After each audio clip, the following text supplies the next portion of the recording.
Do a little cooking. Wouldn't really call it cooking. It's pretty simple stuff, but that's what it will be. Got a lot of light here. That's okay. Hope everything's here. Everyone's hearing me okay. Got a rice cooker here, cooking some rice. I've got basmati rice that I'm cooking up. And pretty soon I'm going to be mixing stuff up in a pan right there. Not sure if you can see the ingredients back over there. I can't see on my camera what frames are available to be seen. But I do have ingredients ready. Just waiting for the pressure to drop on here.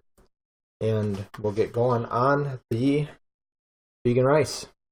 It's a vegan rice Oriental. Back in the old days, there used to be this product from a company called Hamburger Helper. And Hamburger Helper is a company, or is a product line in America where what they do is they put a bunch of packaged ingredients inside a box, and then you just need to take a pound of hamburger and mix it together and you have basically a dish. And when I was a kid, that was certainly one of the popular items for my mom to make. And that seemed to be something that was popular in my wife's family as well.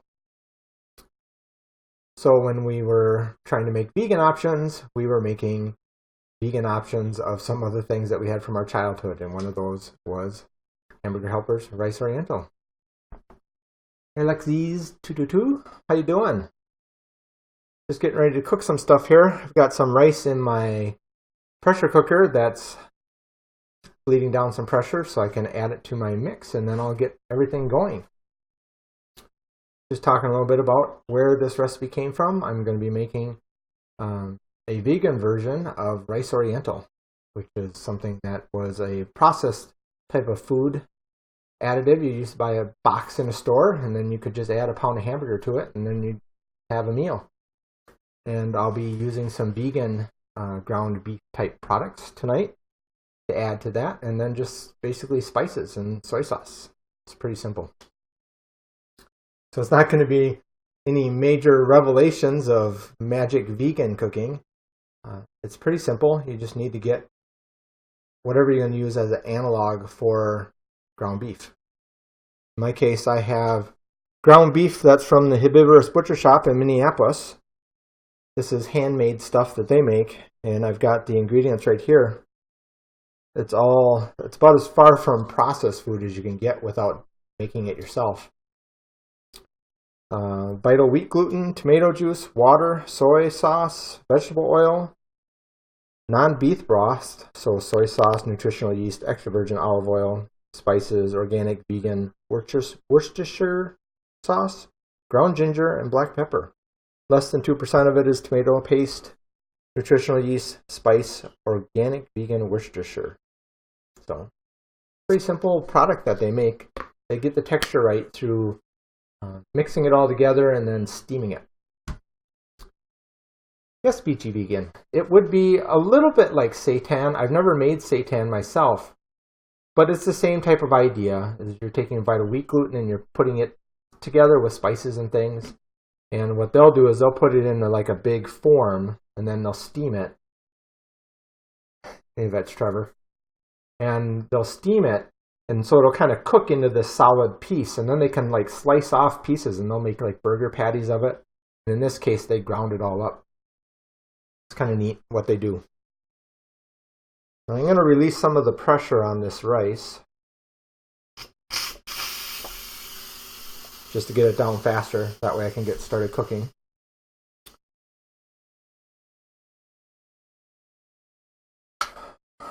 There we go. So I'm going to get started with adding things into the pan. Switch over to here so I can see what we got. So what I'm working with for ingredients, my dry ingredients, is 1 teaspoon of garlic powder, 1 teaspoon of onion powder, a half a teaspoon of black pepper, and then I'll be using 1 package of Lipton onion soup mix. Looks like this. And it is vegan. It is manufactured at a facility where it may come in contact with milk, but there is no milk in it. So I'm going to stick the 4 cups of water in the pan.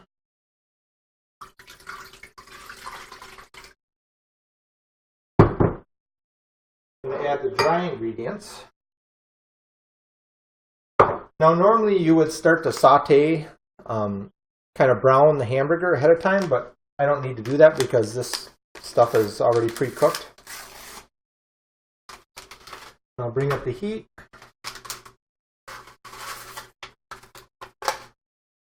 I'll start mixing the ingredients in. Now this is 4 tablespoons of soy sauce.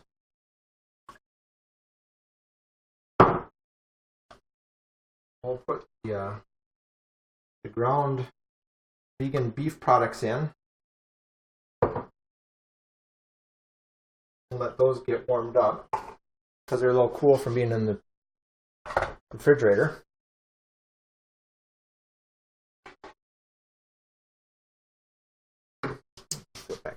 Yeah.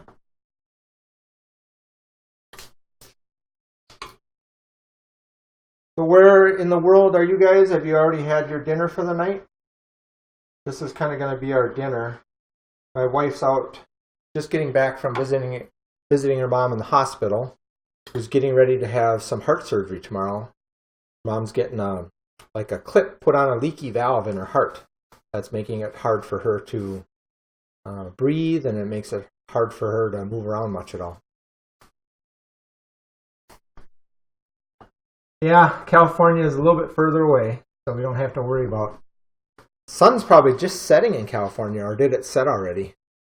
I know it's set here. It was like 1 minute I went upstairs and I was doing some stuff in our bedroom, getting the bed made. And then the next minute I come downstairs and it's dark. And I'm like, whoa, I guess it's time to start making dinner.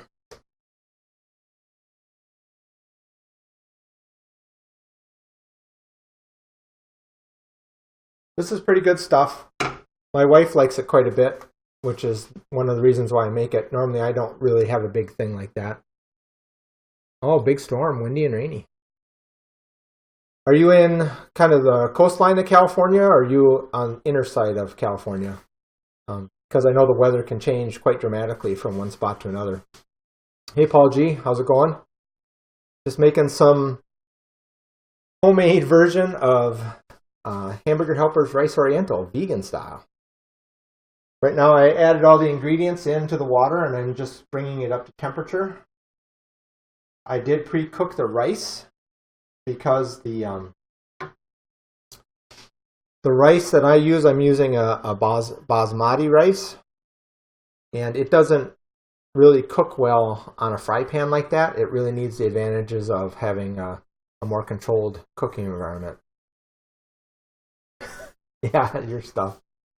I actually had a late lunch today, so I'm pretty stuffed right now too, but wanted to get this made quick before it gets too late. Otherwise I'll end up cooking dinner at 7 o'clock at night and then doing the dishes from that. And I wasn't looking forward to it.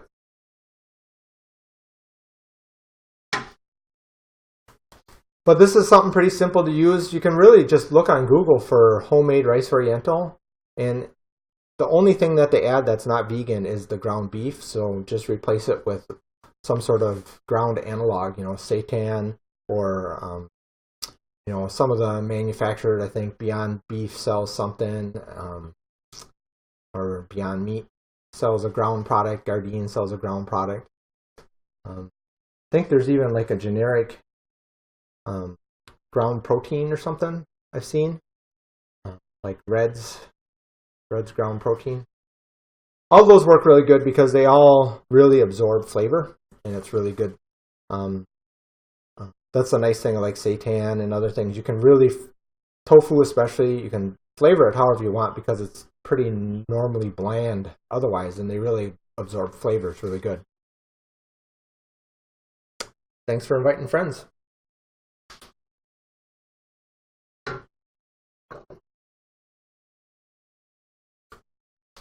Give that a few more minutes.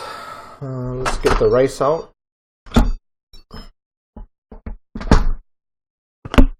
Using my Instapot to make rice, which is kind of sacrilege to be doing that in it. I haven't really made a whole lot of other things in it yet. I just got it when there was a deal on the after Thanksgiving deal. I got this deal on Instapot. It was crazy. I had Prime Now, but I hadn't used it yet.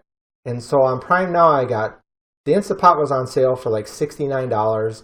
And then on top of that, there was a special after Thanksgiving thing where I think I got another $10 off. And then because I used Prime Now, which means they delivered it to me within 2 hours of my ordering it, I got another $10 off of it. So it was pretty cheap that way.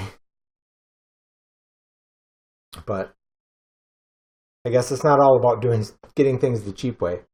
I've got another thing that I ordered from Amazon on Friday, and they said that they could deliver it next day. I was like, okay, I'll choose that. You know, it's part of being having Amazon Prime. Comes to the next day, didn't get delivered. Comes to today, didn't get delivered. I called them up, and then I saw on the website that one web page that was saying that Amazon would deliver it by the end of the day today. Another page on Amazon that was saying they weren't going to deliver it until Wednesday. And then the person I was talking to from Amazon said it was going to be delivered on Monday. So I've got 4 different dates for delivery of this thing from Amazon, and I don't know when it's actually going to be delivered. It's pretty funny. Usually Amazon's really on top of things, but it seems like they've been slipping lately. You can see the rice here, nice and cooked up. There. Probably won't focus very good on that. Seems to have problems focusing. Nice and tender basmati rice.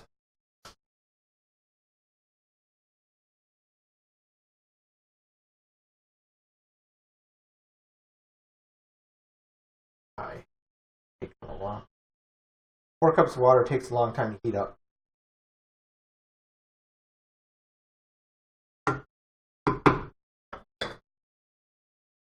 Basically what I want to do is I want to get it up to a real light boil, not a full boil, but just a little bit.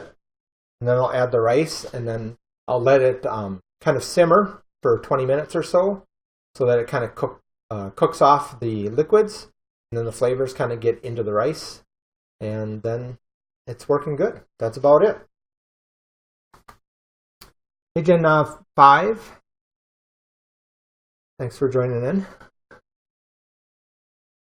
Yeah. Everyone have a good day. My day was pretty good. I got recorded 2 videos for my YouTube channel, edited a 3rd video that I had recorded last weekend, and have that uploaded. So that'll be available tomorrow afternoon. Kind of like a 2017 status update, I guess. Just talk a little bit about people that are in my life and around me.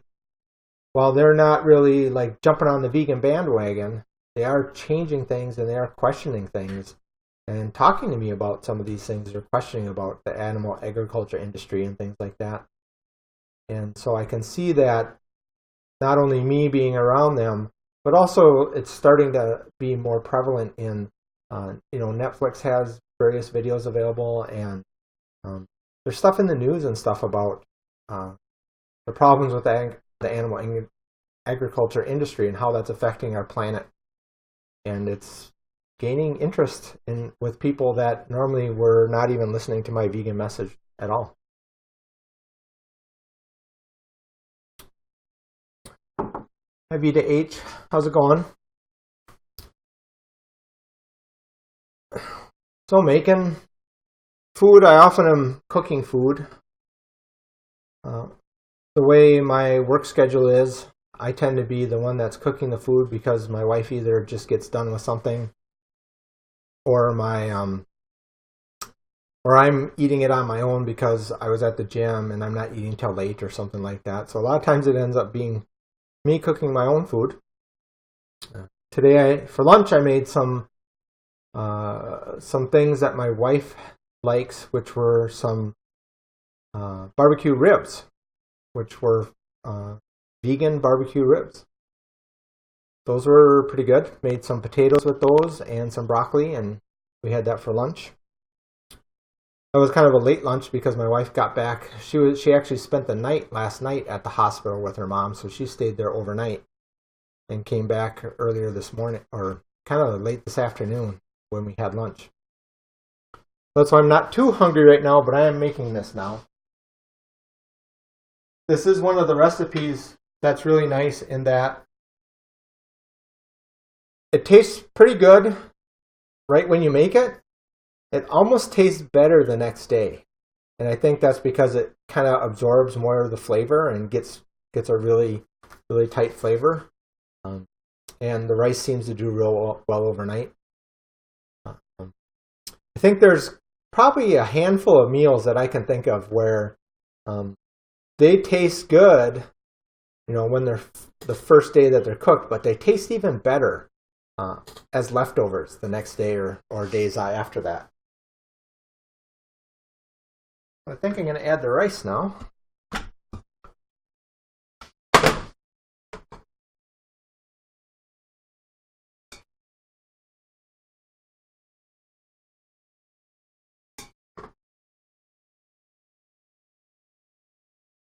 I can make sure I put everything in. Looks like I did. One of my biggest mistakes that I make when I'm cooking is I'll get tablespoons and teaspoons mixed up. I don't know if that ever happens to you. But when I'm following a recipe, the recipe will tend to have like the ingredients list as it's going down the list. But then when they'll have like a tablespoon of this, and then they'll throw in a teaspoon of that, and then they'll do a tablespoon of that and a tablespoon of that. Or the other way where it's like teaspoon, teaspoon, tablespoon, teaspoon, teaspoon. And I'll just kind of start going whatever I see first, and I'll just keep going with that. So I end up putting too much of this in or too little of that. Kind of drives me nuts.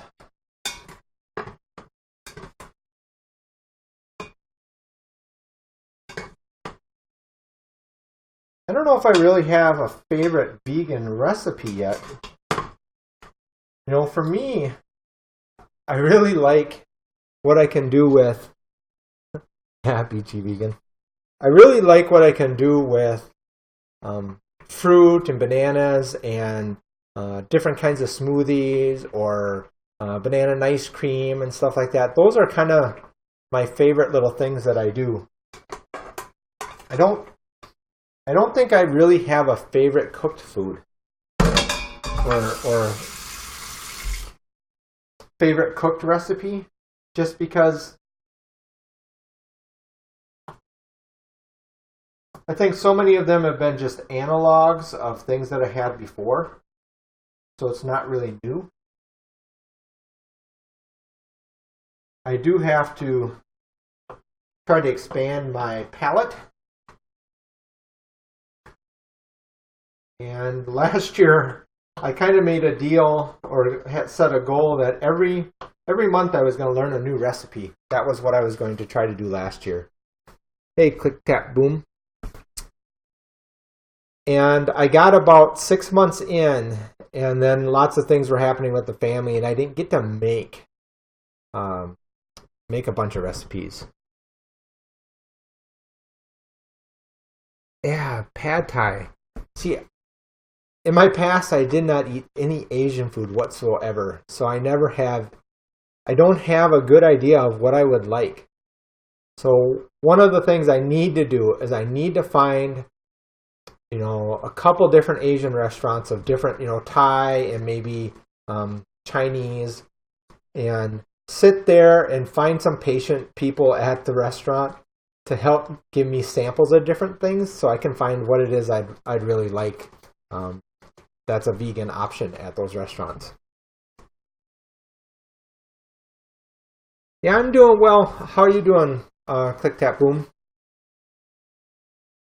I'm actually doing really well. My health has been shockingly good. I had just one day, I think maybe 3 weeks ago, I could feel a cold coming on, where I started feeling a cold like at 4 o'clock in the afternoon. Yeah, thanks. There's a group locally, a couple locally that have this brand that they sell stuff of, and I saw it at at Veg Fest, Twin Cities Veg Fest this summer, or this fall actually.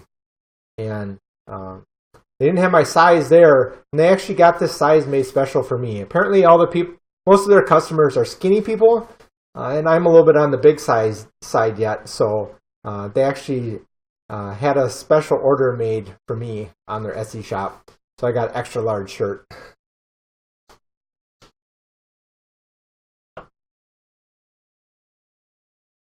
But yeah, when I was getting sick that one day, I could just feel it coming. I could feel I wasn't feeling good. And it really hit me overnight. And then probably about noon the next day, I was already starting to feel better, which was great.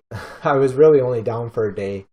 And otherwise, I've been doing really good, which is, I don't know if it's surprising, but it generally makes it easier for you to accomplish your things. I hate getting sick because then it interrupts plans that you have. Maybe if you're on a workout schedule, it interrupts that. Or if you're like taking care of babysitting, or you got your own kids, and just screws up so many schedules when you're sick, and I'm glad I'm not.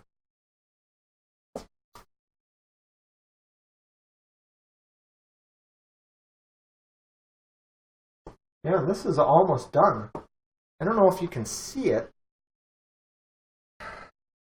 It's just rice and the sauces and stuff all mixed in there. Try to get a little bit out. Give it a taste. We'll just get a big spoon. Let it cool off because it's pretty hot. But it's really simple. Like I said, you can just go find a rice Oriental recipe, like homemade rice Oriental recipe from Google. Search for that. You find your own vegan protein that you like to work with, either like just a shredded protein or things from Gardein or something from seitan, or you could make it yourself. It's pretty simple to make, like a homemade seitan or something like that, and then kind of let it dry out, and then you grind it up so you get little pieces.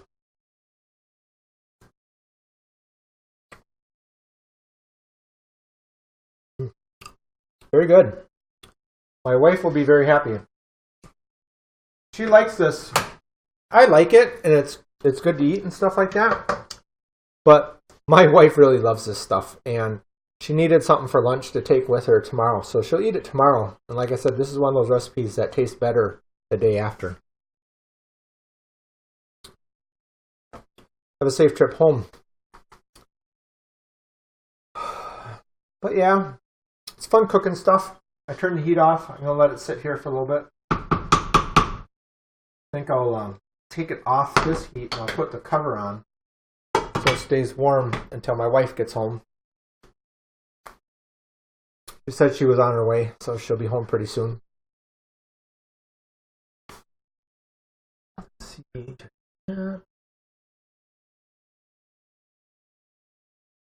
See, earlier today I got to chat with Reg Flowers. That was kind of fun. Guest with him. For me, a lot of stuff about veganism is sticking in my head all the time. I think when I was talking to Reg, I talked about how I'm a little bit of a big problem solver. It's kind of stuck in me to solve problems. I see a problem, I want to fix it. Makes it terrible communicating with my wife and other women, because a lot of times I learned that when women are telling you their problem, they're not expecting you to solve that problem. I was always trying to solve the problem. It's like hard for me to resist to not solve the problem. Hey, Duchess007. Well, I finished cooking it already. It was really fast. I made a vegan version of, and thanks for becoming a fan, made a vegan version of Rice Oriental. It's an old hamburger helper box type food that was available in the stores. And essentially, the theory behind Hamburger Helper is that you would just buy a pound of hamburger in their box and you could make a meal for your family. That was the thing. And that was the thing that was around me all through my childhood. When my parents were divorced and my mom was working, she would just make a Hamburger Helper meal or something like that. And kind of for my wife, that happened as well. So when I became vegan, some of the first recipes I tried to make when I was going to make a recipe is just veganize something I already had. So the rice Oriental was what I made. It's really simple. It's just like soy sauce, onion powder, garlic powder, black pepper, and then a Lipton onion soup mix to add some of the other flavors in there. And then you add in any kind of ground protein that you have, whether it be like seitan or just a ground protein that you can buy in the store. Add it in there, mix it with 4 cups of water, add your rice, and you have it. You can really search on Google for any type of homemade rice Oriental dish, and then follow that recipe. Just substitute the vegan protein source for the ground beef, which is what's usually in those. And yeah, so what I was saying is I try to solve problems, and certainly I look at expanding veganism and trying to, veganism is growing. It's happening as we have this new generation of people coming forward, millennials and such. They're investigating things. They're trying to be healthier. Yep, I'm a vegan. I've been a vegan for 2 years now. And I eat mostly raw foods. That's kind of why my name is there, Mike on Raw, because when I started out, my intention was to eat raw all the time. But I do live in Minnesota, and because of that, eating raw all the time turned out to be not so easy. Our quality of vegetables and fruits in the wintertime is pretty poor. So I do eat a cooked meal for evenings, and I'll eat like frozen smoothies and things for breakfast and lunch. In the summertime, I'll eat like the raw fruits and things like that. But in the wintertime, I eat mostly smoothies for raw food. Sounds like my wife is home. We'll see what she brought. She was going to pick up some more onion powder for me because I used up about the last of the onion powder in this recipe. But solving the problem of veganism, having it grow faster than what it's already growing, that's really kind of my goal. And looking for opportunities to do that. And I think I have a couple of good ideas. But the problem with having good ideas is that from your perspective, they seem good. But I want to make sure that they sound good from other perspectives. So I'm going to talk to a few people that I know and kind of run these ideas by them and see what their thoughts are. My guess is that at least one of them will turn out to be something that everyone can agree that might be something to give a shot.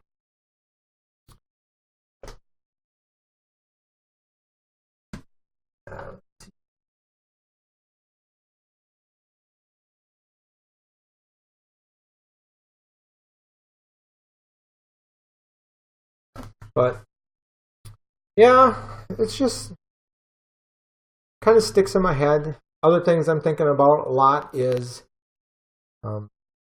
helping my family get their stuff straightened around. I've got 2 sons and 2 grandchildren, and trying to help them kind of get on their own feet and move forward on their own.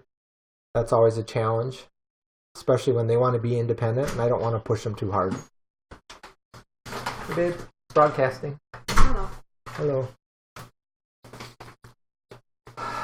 So there's all kinds of things to think about all the time. Keeps a person busy. We've been lucky, haven't had too many bad weather problems. It's been pretty cold here. I'm not sure if that means anything in particular.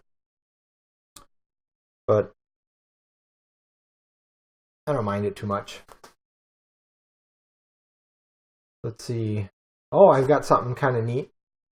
I picked this up at a bakery yesterday. It's a vegan sourdough bread. Now, it may be that all sourdough bread is vegan, but I found this stuff pretty neat. We have a bakery up in Minneapolis that makes various breads that are vegan or not vegan. So, hey there, this time around Vegan Life. How you doing? So, got that big sourdough. My wife was going to use it as like a bread bowl with soup and stuff like that. So, we'll see if she gets a chance to do that or if we end up just slicing it up and using it for bread.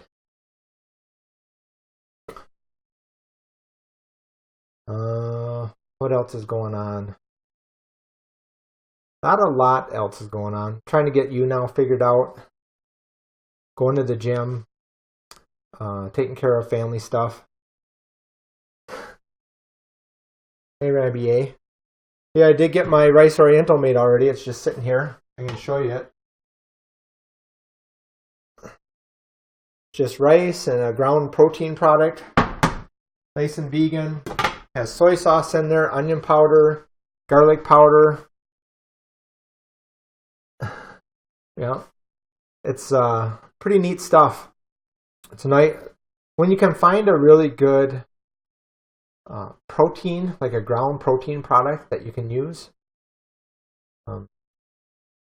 It makes converting lots of different recipes that are normally not vegan into vegan really easy. Because most of the other recipes, they just, it's just hamburger or chicken thrown in there, and then it's all the spices and seasoning. And if there's milk in there, you can substitute almond milk or soy milk or something like that. You don't need to use cow milk. It's amazing. The other day we made scalloped potatoes with a vegan ham, and we used soy milk with that. They turned out great. They turned out really good. Trying to think what other recipe I've made in the past. Well, I made last year we had a chili contest at work, so I made a vegan chili. Thank you, baby. Got my onion powder.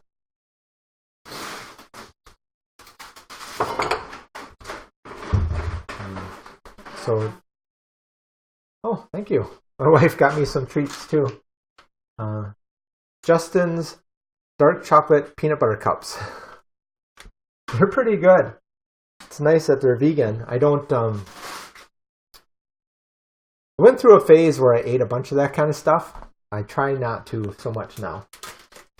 You're okay. But it's kind of neat. What was another thing that I made? Oh, beef stroganoff. That was something I made a vegan version of. I've got this rice Oriental recipe up on my YouTube channel. I've got a video showing how I made that. And I also have one for beef stroganoff. And that one was a little bit more creative, but it turned out really good. It's really, again, just using analogs. And that you had to use, a vegan sour cream, which doesn't cook quite the same, but it turned out good. That's kind of cool to do that. Other things, I don't know. I need to try to do other things. I have this. Got this one, Lean and Clean, Ultimate Plant-Based Weight Loss Guide. But I didn't get it for the weight loss guide. I got it for the 50 easy recipes and a 14-day meal plan. I wanted to try to do the 14-day meal plan as a way to force myself to eat different recipes, because it's really easy for me to get in a rut, because food isn't like a big thing that drives me from day to day, regardless of the fact that I'm a bit overweight. It's not something that drives me so much. So I don't experiment enough, and that's why I'm getting this type of stuff. Try to experiment more.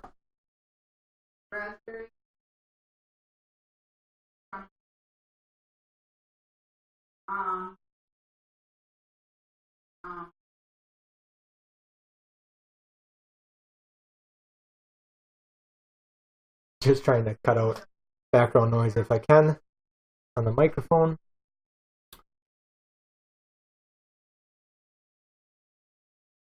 It might still pop up in the background. our house is not set up well for this kind of recording when other people are doing other things at the same time. Yeah, this has been fun.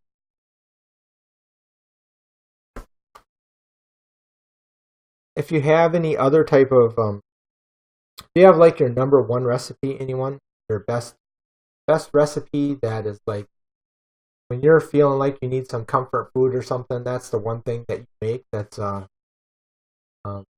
if it's not a vegan recipe, what is that one thing? That might give me some ideas and I could use that. It's not vegan, I'll make it vegan, or get an idea.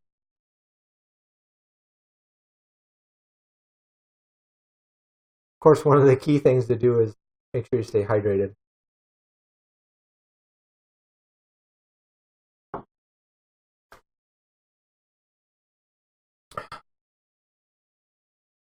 Another thing that I don't really care for, but my wife really loves, is Parmesan cheese. And we're lucky that we have in our area this company that makes this. This is a lemon pepper parm. And it's Parmesan cheese that has ingredients of raw cashews, nutritional yeast, and spices. And really simple stuff. I know a lot of people just use nutritional yeast as on their pasta or something like that. But because they have this gluten-free, dairy-free Parmesan, kind of nice to add that on.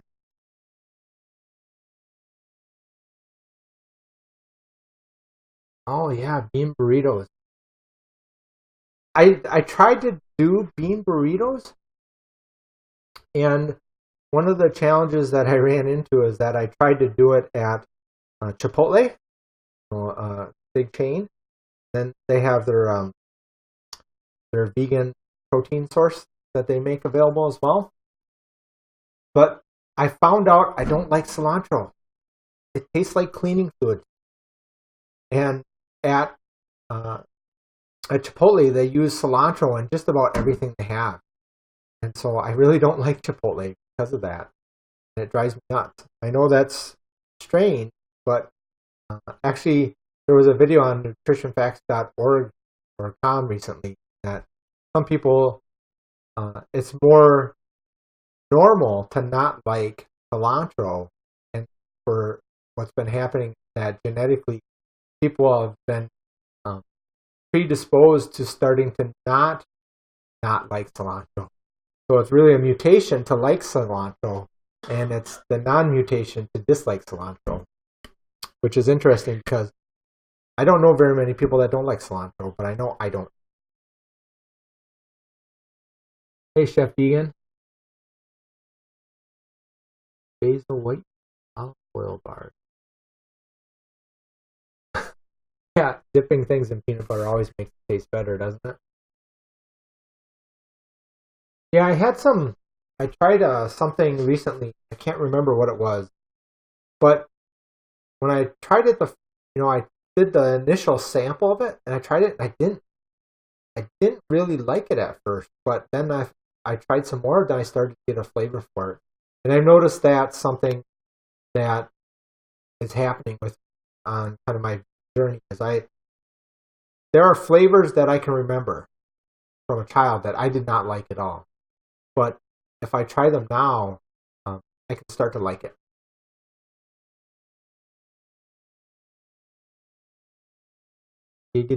Yeah, hey there. A quick overview of the recipe that I made. I did make a hamburger helper homemade rice Oriental.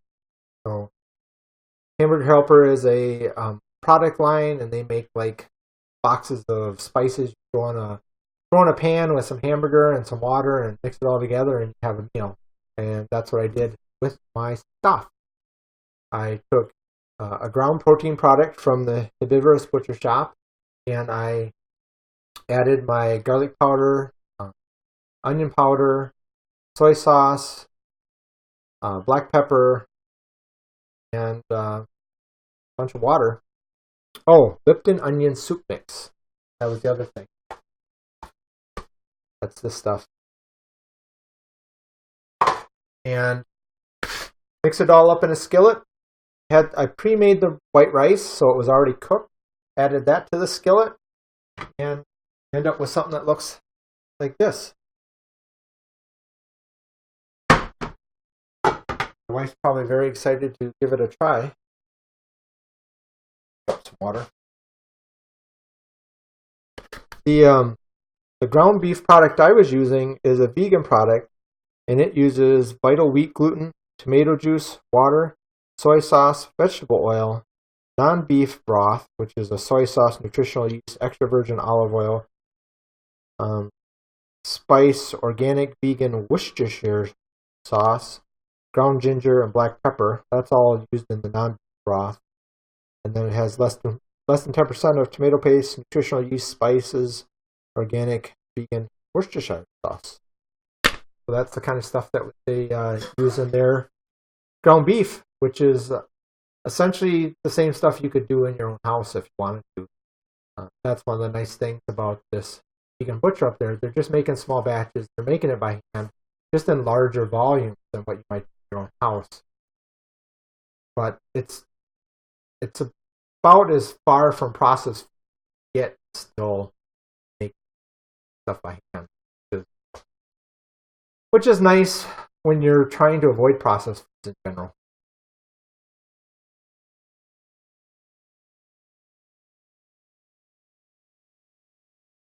Yeah, nice Mimi. You gotta check out Family Guy sometime. I think that Family Guy. I'm trying to think of what my favorite Family Guy episode is, because I think I have a number of them. I have more like scenes from Family Guy that I find. I loved when it was Victoria. That was one of my favorites.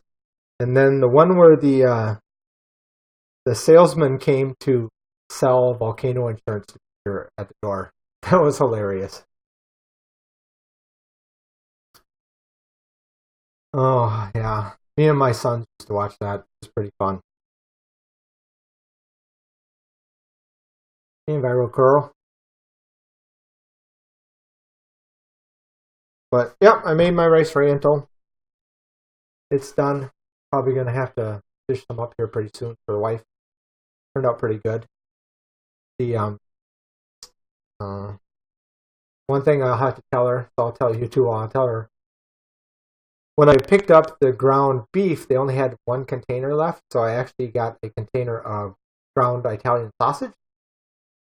So I mixed the Italian sauce, half of the Italian sausage container with the ground beef, and the ground Italian sausage a little bit spicier. So we'll have to see how that turns out with the soy sauce and all that. Again, they're all things from the local butcher. I think I need to, probably what I'm going to do one of these times is, I should do it. I don't know if they would be up for it, but I try to get a chance to sit down with some of the chefs that they have there. You know, they have the main people are Aubrey and Kale. They're the owners of that place. So they have a number of butchers up there, and I wonder if they would entertain me doing a video with them, making some of this stuff, maybe in even a smaller batch, kind of like what people could make in their own kitchen. I think that'd be kind of cool. No, I'm not in Canada. Do I sound like I'm in Canada? I'm close to Canada. I'm in Minnesota, which is pretty darn close. I'm actually in the Minneapolis-St. Paul surrounding community area. I may sound like some Canadian words from time to time. I certainly can hear when other people are from Canada. I'll see some of the words slip in, like, you know, things like that. But, oh, yeah. So that'd be fun to try to get, some of the butchers they have there to sit down and make a video with them of taking one of their recipes where they're working with big vats of things, but actually just use what would be available in the kitchen and make that, kind of show how people can make their own stuff. They don't have to wait for it to be available from Gardein or Beyond or something like that.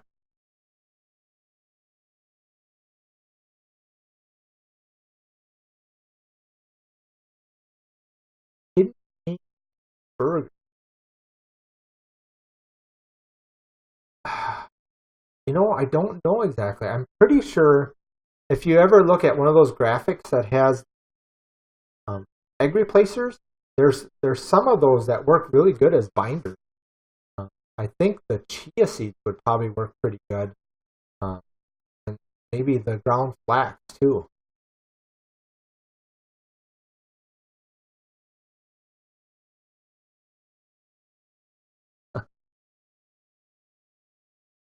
Yeah, you know, but yeah, it's interesting all the different stuff you can make, and it's interesting to try to find out different recipes and different ways to prepare. That's one of the big differences with vegan food is that we're used to preparing food one way we're doing with animal products. And because we don't have like an Alton Brown showing us the science behind making food without these animal products, we don't really have the intrinsic knowledge just making burger patties without actual eggs like that. So what do we that'd probably be a good thing that we could try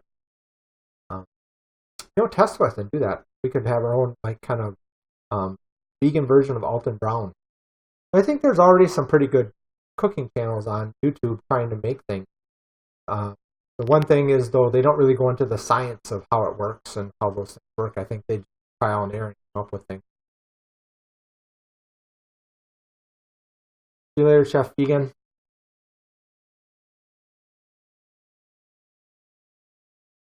Yeah. Yeah, I was thinking something else like oats or something. That'd probably work pretty good.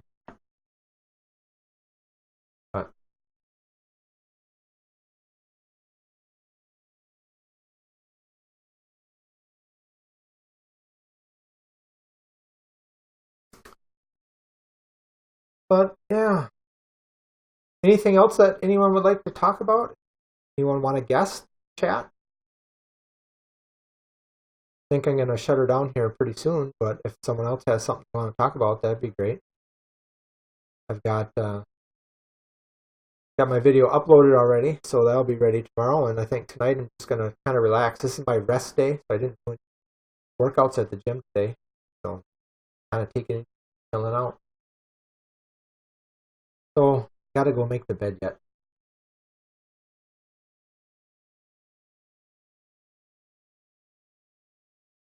Boom, boom.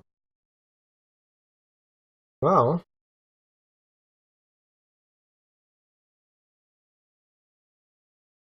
hope everyone has a great day.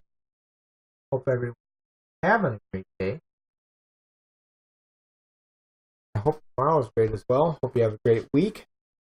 I think it's going to be a good week, at least on my side of things. Hope it's a good week. I know that there's been storms around that have created problems for people.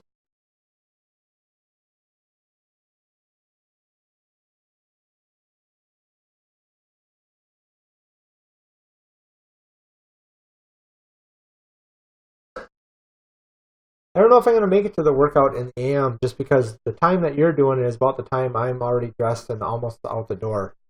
But if my ride is screwed up or something like that, I'll definitely join the workout.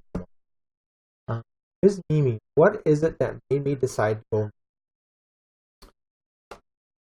It's actually a very long story, and I don't know if I have time to go into it right now, but I'll say that I came to veganism for health. Because at my age of 48, I was seeing people around me. I was seeing my parents dealing with their ailments. I was seeing my in-laws dealing with their ailments. And I was seeing how that was limiting them from enjoying life, enjoying their children, even their grandchildren. And I didn't want that to happen for me. That kind of started me looking into how to be healthy.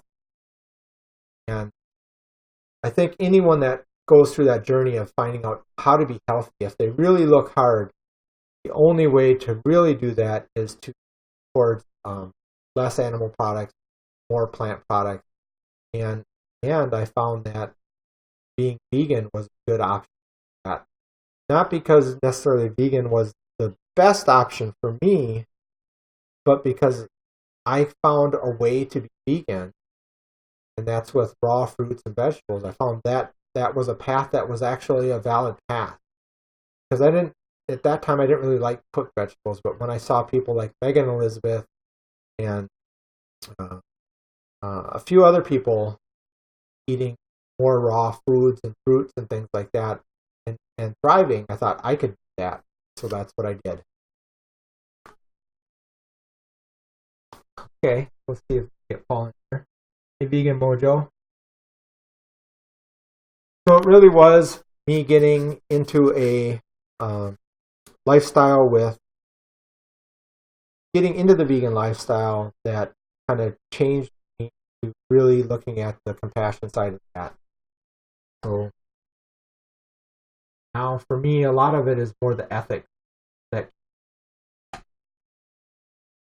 Paul, you can get him up.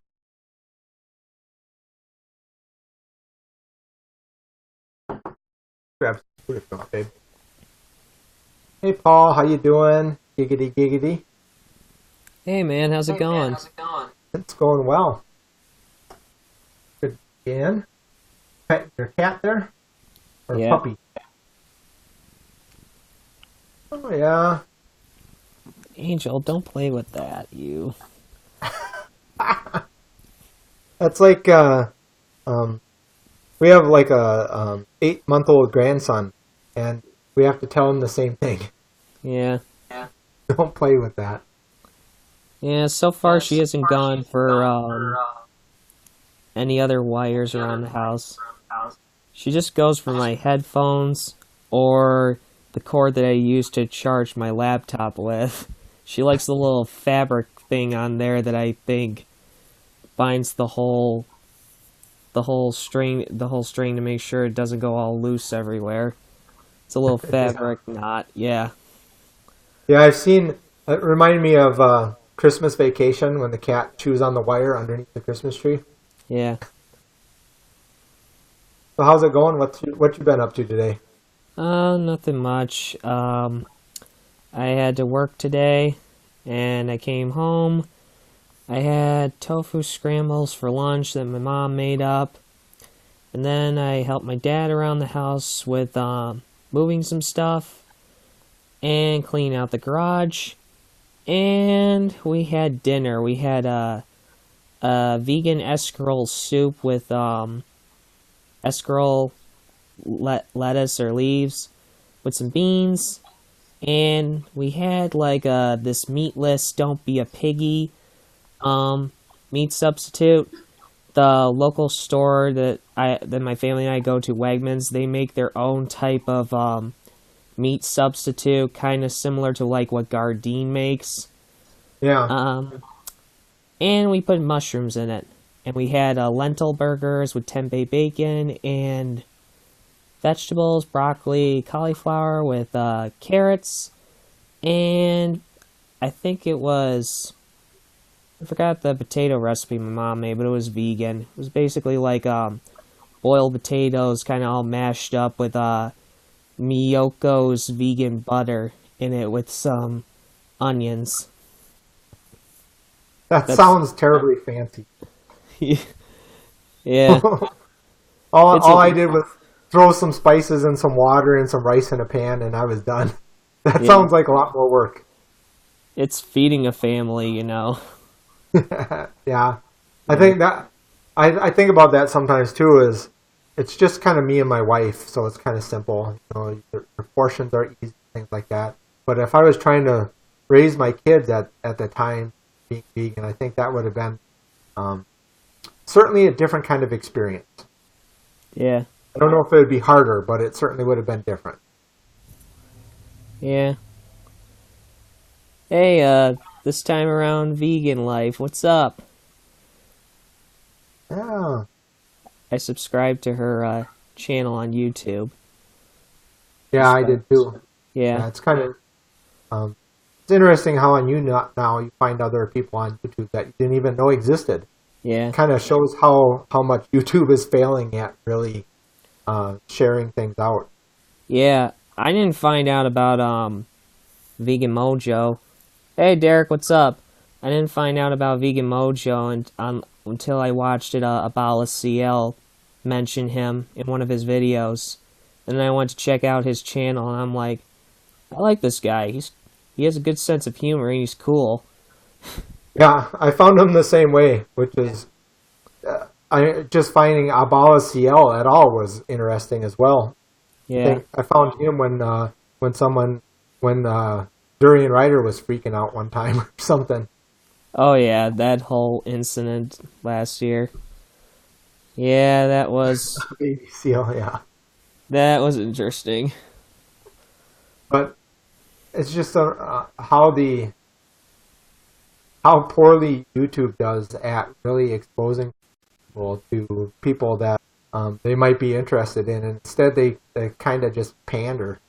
Oh yeah, they go for people with the money, and they just it's not really anything interesting. It's just like all they care about is, oh, can you make enough money and get enough subscribers, Like who is this YouTuber that I just was watching?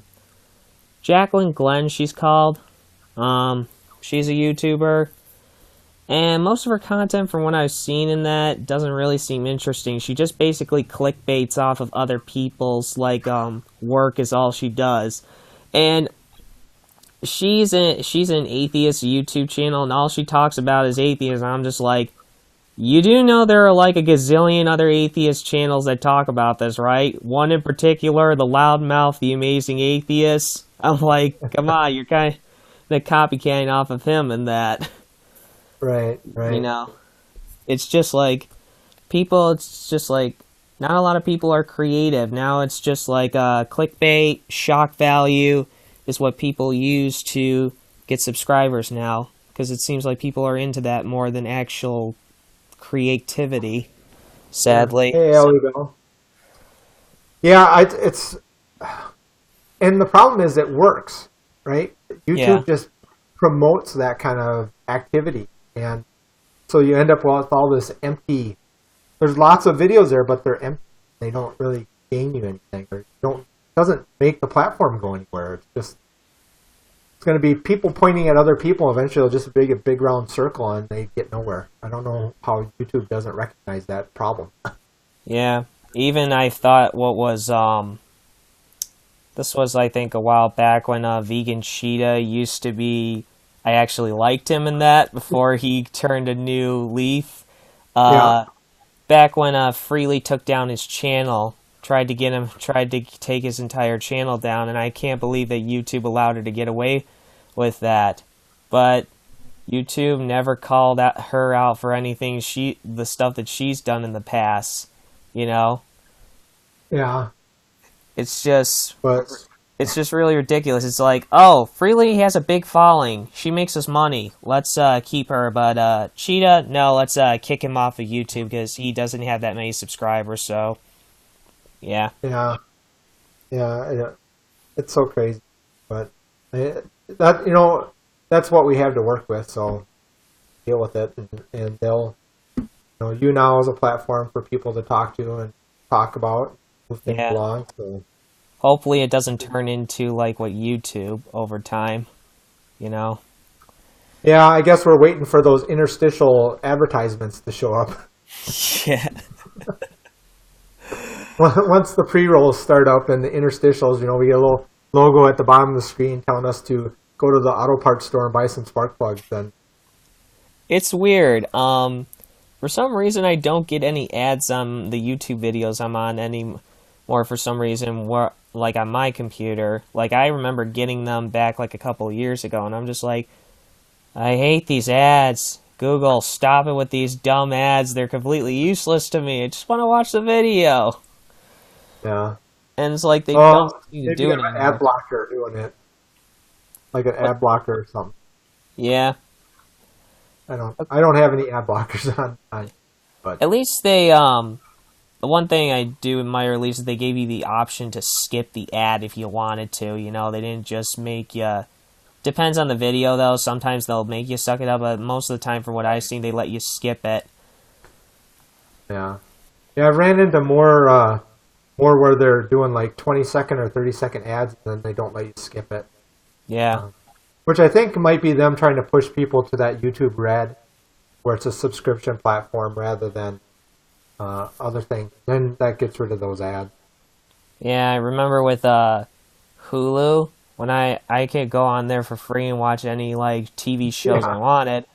And I always get sick of it on the breaks and that. They have like these little breaks every time when you're watching a whole episode of a show.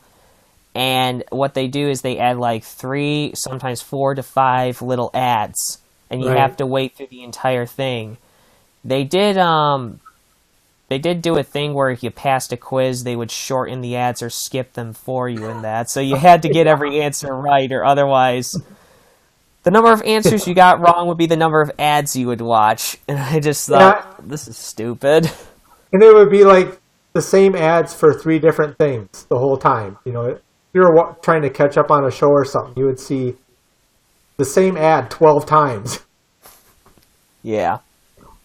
Yeah, I know. It's crazy. They'll figure it out, but yeah, we'll have to see what YouNow does to monetize their platform. I think they take a piece of anything people spend right now, so they don't have to. They're not being motivated to throw ads up there. Yeah, Mojo does have a point. I think they are trying to push more for like YouTube Red, apparently. Because I was going to ask you, did you sign up with Google Music? No, I haven't. Okay, because if you get Google Music or Google Play Music or whatever they call it, that includes YouTube Red. So a lot of people that have that music service won't have the commercials on YouTube. It's interesting. Cool. Yeah. Yeah, consume. I just the problem is Mojo. They don't give us the things we want to consume. They just try to throw stuff at us they think we want. Yeah, they just throw useless things that like.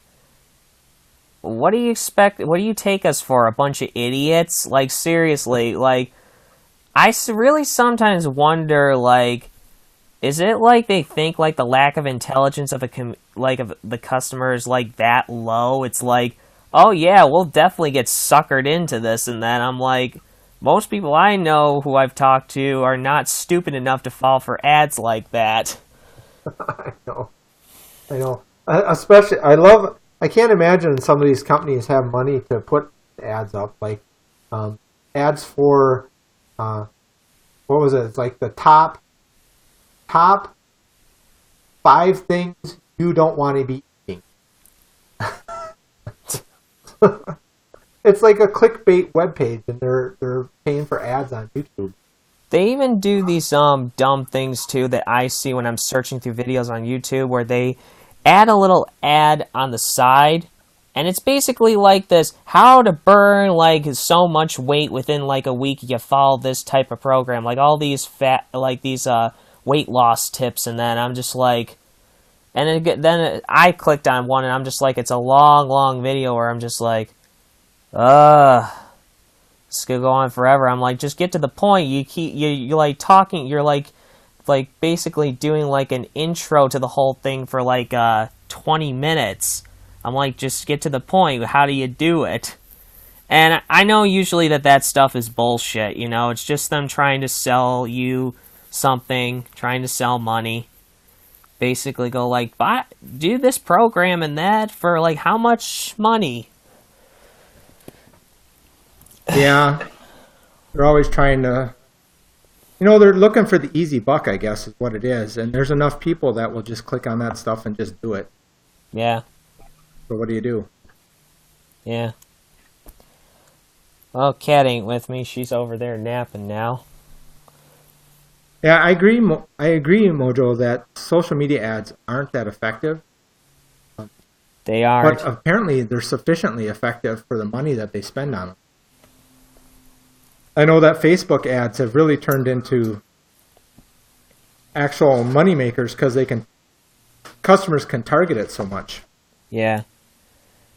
That's why I'm not really on Facebook much anymore, because I kind of get tired of these ads. It's just like, I have to exit out of them, and they just basically, why are you not interested in that? I'm like, it's not relevant to me. So it's just like, okay, we won't show it again. But then they show it to something else like that again. And again and again. I'm just like, I just told you before.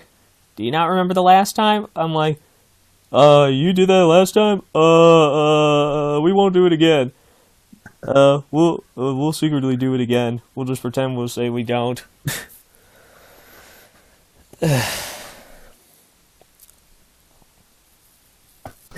It was amazing how much people were making off of YouTube. Or, Yeah. I mean, how much they're making off of the ads. It's just crazy. Yeah. I was thinking a while back of doing YouTube, trying to make some. I got inspired by a couple of other YouTubers that I watched. That I was like, maybe I could possibly make some money off of YouTube, or possibly build my channel up where one day I could make full time off of this. But I'm just like, the more I'm looking at YouTube nowadays, I'm just like, yeah, chances of that happening are pretty low. So I'm just like, eh. I kind of personally also want to go out in like the real world and actually do something that I feel will actually make a difference, you know.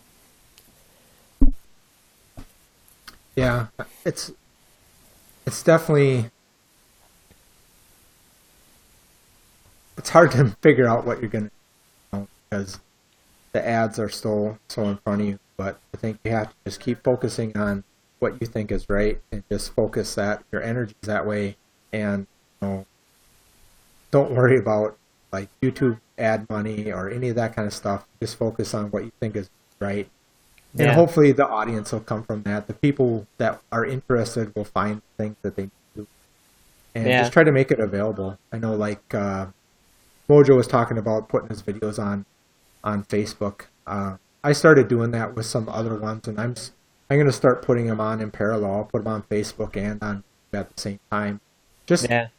the point is to get them out there, not really necessarily. I want people to see them because I want people to have a chance to get to see these ideas and see that being vegan can be something that Something that's more normal than what vegan YouTube has become over the years. yeah. Yeah. Yeah. Maybe I might think about it maybe a couple of years, or maybe like a year or so down the road. It hasn't really like been my top priority because of personal stuff, outside the internet, my personal life, so Yeah, I would never be able to do it full time because there's not enough money there. I have to survive, and yeah. that's not my skill set. My skill set doesn't lend myself to videos that draw people in, things like that. My skill set lies elsewhere, so I just keep doing that. I try to um, integrate veganism into that as I can. Yeah. Yeah, it seems like Vegan Gains, from what I've seen, he's mostly makes his income from YouTube, and seems to me the past couple of videos he seems to be struggling a bit because he's kind of putting like a little, like, I think, what was that? He did like a little opening box where he got like a kayak, I think, and I feel like he's kind of running out of material and he's trying to find anything he can to please his audience, you know. I don't know whether he's going to go to like YouTube Red or something to keep making his income off of YouTube. Yeah, I don't know. I don't know what they. It's certainly, even just myself trying to find things to talk about on YouTube is kind of difficult, if you're not going to keep beating the same old horse over and over again. Yeah, I don't blame people for like wanting to do YouTube or like do social media for like full time. Like, I understand you want to do something you enjoy instead of working some boring part-time job, at something you don't like. Like, I kind of feel that way about my job right now. It's like, I mean, it doesn't like super suck, but it's like it's not the thing I want to do forever. I actually kind of been thinking of next job, probably when I move, I'm thinking of either working at a vet's office or possibly work with dog grooming, possibly, or an animal shelter. Yeah, when I switched jobs like 2 years ago, maybe 3 years ago now. What I decided I was going to look for is I need a job that where I can bring a benefit to the company, Yeah. but the company can also bring a benefit to me. Yeah. I didn't want another job where I'm just getting stuck in a hole, and I can do the work, but I don't gain anything from working there. Yeah. I want to gain something from working there as well as bring a benefit to the company. And Kind of so reminds me of my dad a bit with the jobs he's had in the past. He's a tool maker. Um, the job I remember he did, I forgot the first place he worked when I was a little kid, like a baby. But I remember him working at a company called Magnus. Um, he basically had many good ideas of how the company should go, and a lot of people didn't listen to his ideas. It's just basically like anybody who has like new ideas of how to try to improve the company and make it better, the higher ups basically just shut him off. Like it's like they don't want someone that's like, oh, you have ideas that I didn't come up with, so we're just not going to listen and ignore you. And he's had yeah, this a couple times at his other jobs too, and he's been going from like some places to trying to find a company that basically, will listen to what he has to say, consider his ideas. yep, Because my father's a smart man. He's got a lot of good ideas when it comes to tool making and how to build parts, and also how to even find ways of saving money too for companies, right, safely in that. yeah. Yeah, anytime you can do that kind of stuff, if you have like a good insight into um, common problems that companies have, it's really makes it easy to kind of find work, because usually if one company has that problem, every company has that problem because they all seem to go down the same hole all the time, Yeah. which is it's amazing when you see all these books that are out there, and the the things that people learn in their MBA studies and stuff like that. They learn how to avoid all of that stuff, but they still do it. It's so Yeah. crazy. To me, I feel like it's kind of like your ego will basically lead to the downfall of your own business or your own company. It's kind of like an empire. You have this big empire, but you let your ego and your pride get in the way of what needs to be done. It's gonna crumble. Yeah, I worked at a company one time where we had um, it was a family-owned business, so like the CEO was the dad, and then kids were the president of the company and stuff like that.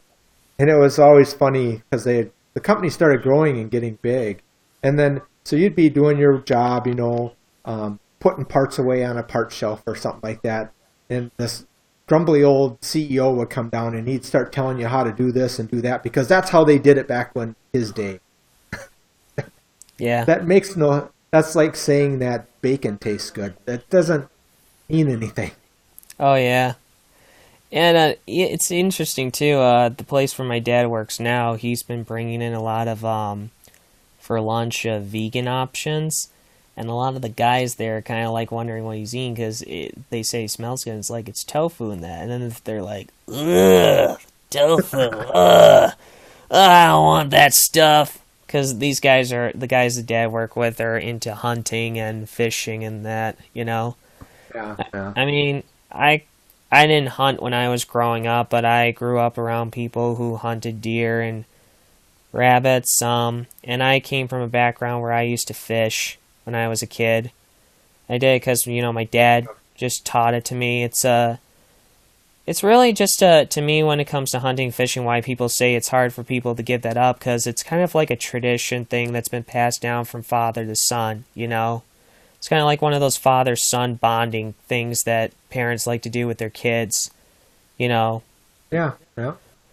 And I found it boring, like fishing. Like I was tired of it. It was just boring because Okay, we're sitting out here on in above this like canal or this lake, just throwing a rod or like, well, bait, not Yeah. like the rod. You hold on to the rod into the water, and you sit there for hours waiting to get a bite. I'm like, I could just be spending here just looking at the beautiful lake instead of wasting my time waiting for a poor fish to get its, a hook caught in its mouth and then come out of the water suffocating and that flapping around because the fish don't have like vocal cords, they can't scream. But I'm just like, when they're flapping around like that, they're in pain, and then they're basically like trying to like need water because they can't breathe. But when you're Yeah, like it's you crazy. think that it's like you think that fish don't have feelings, but when you actually when I started to study them more in school when I took biology class, I'm just like, oh crap, fish actually do have a lot of nerves in them. They do feel pain. I'm just like, gee, it Yeah. kind of changed my view on fishing a bit, you know? Right. I had the same problem. I didn't. My dad would take us fishing and stuff, and I would kind of do it, but I always thought of like you're going to do this thing, so then you do it. But you'd go there, and then fishing is more about going to do something and then not doing it. You just Yeah, kind of sit there.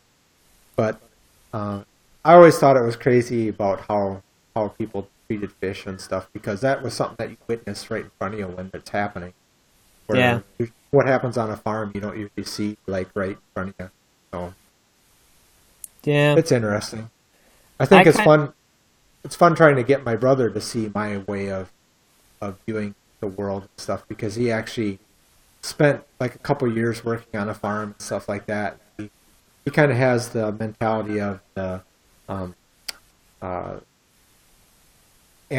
animals being below us, and we're on the top of the pyramid, so we should be able to do whatever. speciesism, basically. Yeah, yeah, essentially, and um, I don't know if he'll ever really understand it. Yeah. It's kind of weird to me. I had before I think it was like over the summer, I used to volunteer at a pond nursery. One of the owners there, his name was Ted, and he and I were having a talk about like dairy cows and how they're treated. He's a dairy farmer, and he like runs ads for like the dairy industry, like dairy companies and that. Yeah. And I told him that, why is it that you guys think this is okay to do to cows, cows? Like, you guys know that you guys are basically artificially raping them, and you also have to kill their children, right? Like, to basically kill their calves just to get the milk. Like, and he's like, yeah. I'm like, I understand in that, but, he's basically like, I take pride in what I do, Paul. This is like my livelihood. To him, it's kind of like, it's like passing down something from generation to generation. Kind of reminds me of my grandpa, with his garlic business that he does during the summers, or he tends to sell garlic up at the public market. He got that passed down from my great grandfather, and from his grandfather all the way back to Italy. And it's kind of like those family traditions that are just passed down, and you also, when you do it for a long time, you tend to build a passion for it, where it's like you feel like this is something you've been really good at, and when someone challenges it and says what you're doing is wrong, they get defensive. And I was basically telling him, well, if cows are sentient and they can suffer, I'm like, why is it okay to kill them, but you won't do the same thing to a dog and a cat? And it's Right. basically, and they try to make that arbitrary baseline, like, well, dogs and cats are pets, and then cows and chickens and pigs are meant for food. And I'm like, well, says who? Your culture? You look at other cultures, like look at China, they eat dogs and cats, and they don't really care what the Western world thinks of them. Like, we think it's barbaric, but they think it's normal. the Papua New Guineas, they committed cannibalism for centuries in their culture. Many tribal societies used to eat the dead as a way of mourning over them after they died. And we find that barbaric, but to them that's normal. I'm just like, so why is it that you find all of those atrocities bad, but you don't see anything wrong with what we do to animals on farms today? Like, why is it when a trophy hunter goes out and shoots a lion in South Africa, or on the African savannah, like shoots an elephant or giraffe, but you don't see anything awkward about killing cows, chickens, and pigs on farms? And you all know that well, I don't think everyone knows, but I think he knows that you do know we don't need to eat their meat or their secretions in that in order to be healthy, right? And it's, I kind of got him a little silent there. It's like, it's like there's a difference, and I'm like, where? And I asked him, what kind of makes humans so special over other living creatures? And he basically just says it's because they're human. And it's basically like, well, you're admitting that you have a bias towards non-human animals. You're basically endorsing the bias known as speciesism. And it's just weird. Like, I basically tried to explain to him what speciesism meant. I told him, like, while it's not like completely similar to racism, like, it's kind of like the same bias that you have, like people who are racist towards people of a different race, only you're doing it towards a different species because they're not a member of your own species. It's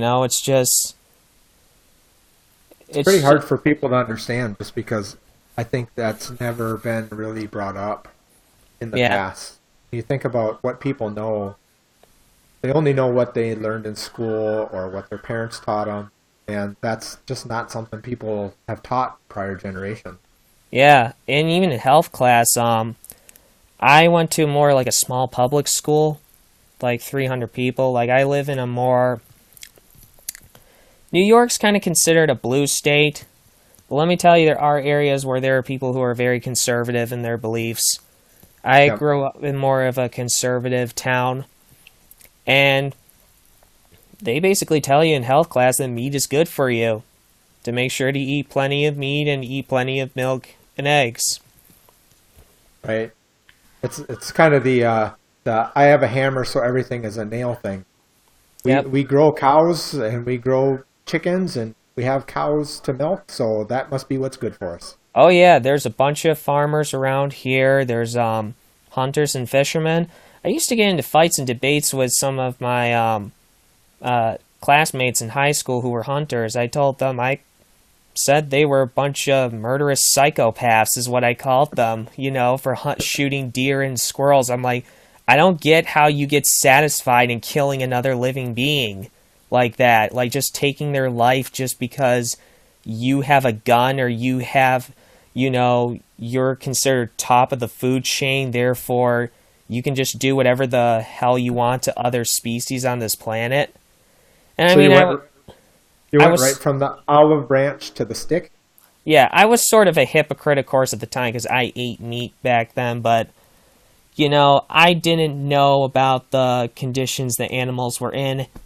And I also thought we needed to eat meat in order to be healthy, because I did not know about vegetarian or veganism until I started researching it a couple years ago.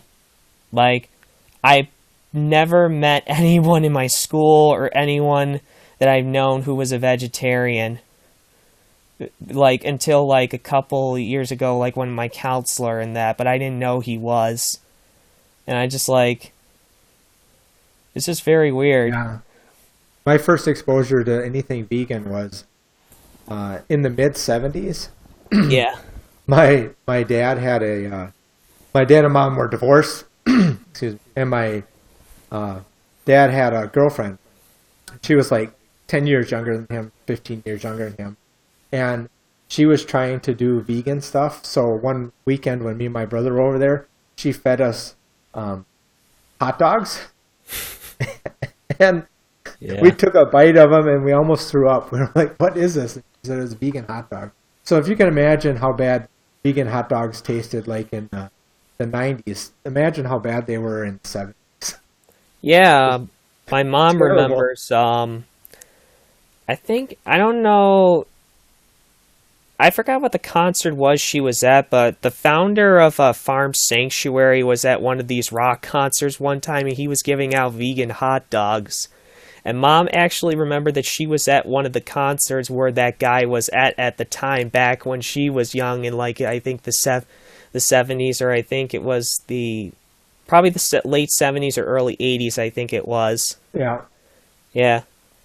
Yeah, and so that was a terrible, if there would have been like, if they would have said like, here's a fruit dish or something, here's this, and said this is vegan, and maybe explain to me what veganism was. Even at that time, that might have changed my opinion. But because of that one experience, I thought negative about veganism really up until 2014.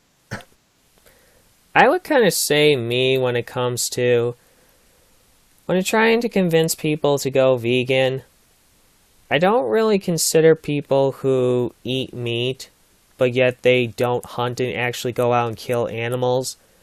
I don't really like to think of them as like psychopaths, because I think it's just because they were indoctrinated to think that this is okay. Because my dad, like, he Oop, I think Paul G just froze.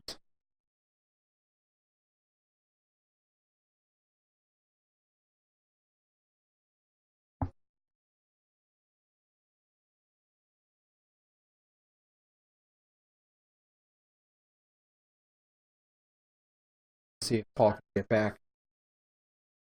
But yeah, I agree. There's really is indoctrination. Can't really blame people who don't know, but what we can do is try to educate people so they understand, and hopefully, future generations become more aware. Even if we can't convince the current generation or our parents' generation,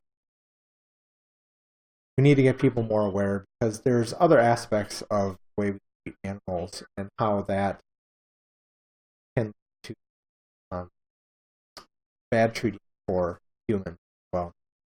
But thanks so much, Paul, for joining me. It's fun being number one on cooking since I'm the only one that's broadcasting.